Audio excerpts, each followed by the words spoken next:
That is done. We can have a few questions from the media as well, but Bo, take it away. Thank you, Howard. If anybody's looked on YouTube this week, you've probably seen this gentleman. I think he's listed 642 million times on websites throughout the world. It's been the Shock the World Week and just an amazing story in college baseball, baseball all over the country. Coach Matt Senk is sort of an amazing thing in himself.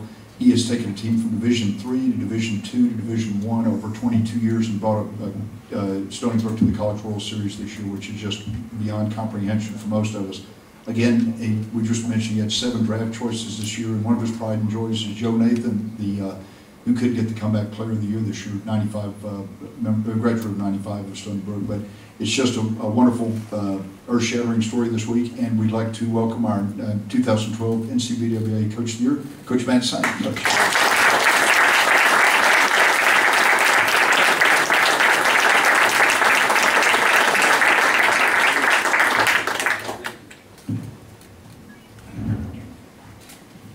Thank you very much.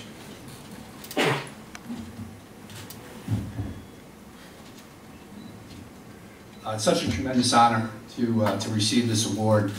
There are so many people I'd like to thank, beginning with the National College Baseball Writers Association for choosing me from the hundreds of deserving coaches throughout the country. I would also like to thank Stony Brook University for allowing me to oversee the baseball program for the last 22 years. Stony Brook's an outstanding university, and it's an honor to work for President Stanley, Athletic Director Jim Fiore, our outstanding athletic administration, support staff, and coaching staffs at Stony Brook. Last but not least, I'd like to thank all the coaches that have worked for me, especially my current staff of Joe Panucci, Mike Marin, and Dave Lauber. Of course, I want to thank all of my players over the 22 years who've made me look good and make me look like I knew what I was doing. Again, my deepest gratitude, and go Seawolves.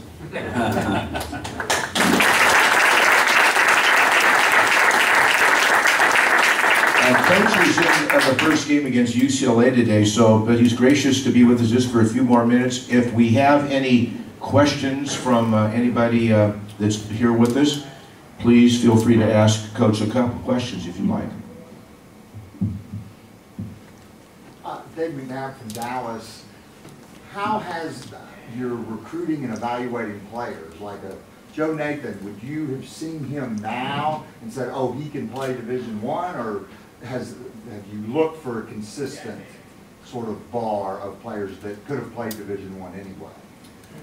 Well, we've always tried to get the absolute best player we could, and I think it's safe to say Joe's a perfect example that even when we were Division III, we were getting players that could easily have played at higher levels, and that's really why we've been successful from the Division III days right through. You know, a lot of players chose to come to Stony Brook first and foremost for the outstanding academics, and then the opportunity to play, and so they came to Stony Brook, potential Division I players if they were to go to Division I schools, but came to our place and helped us transition from II and then on to I, and we kind of hit the floor running when we got to Division I.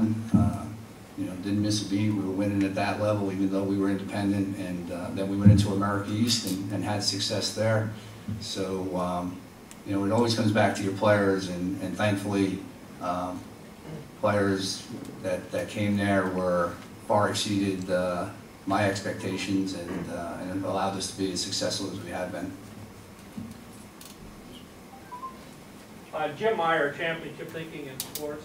After the loss to LSU, 12 innings, rain delay, and he come back, what did you tell the team?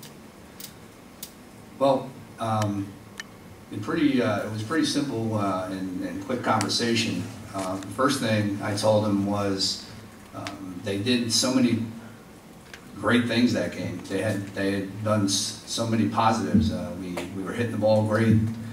We had a great starting pitching performance by Brandon McNitt. We were playing with a lot of energy, and the last thing that they should do as a result of the loss is take the negatives out of what was, except for the final score, a very positive game.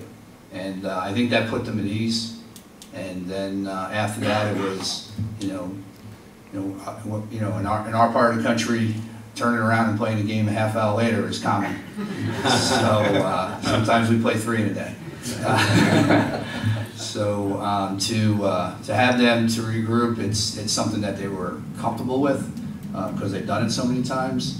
But the only other thing that I said to them was to remind them, you played great in the regional. You, despite the score, played great in this game. Just keep playing the way you're playing. Maybe time for one more for Coach. Coach, how have you handled all the media requests this week, and what kind of whirlwind has it been for you? Well, I'm not sure I have. I still have to write notes when I give a speech. So this is all new to me, but would sure like to get used to this. A lot more. It's been unbelievable, but the most important thing to me is that this team totally deserves it. They have done just an amazing job, and I couldn't be more proud of them. And as I stated in my statement, proud of the university I work for, the people that I work with. Stony Brook has been a huge part of my life, and there's no better place in the world than I like it there. I know the Texas Rangers, you mentioned Joe Nathan. Texas Rangers yesterday took batting practice in Seawolves caps. Yeah, well, actually, we did that, so we're going to try to slide a few of those guys in the line.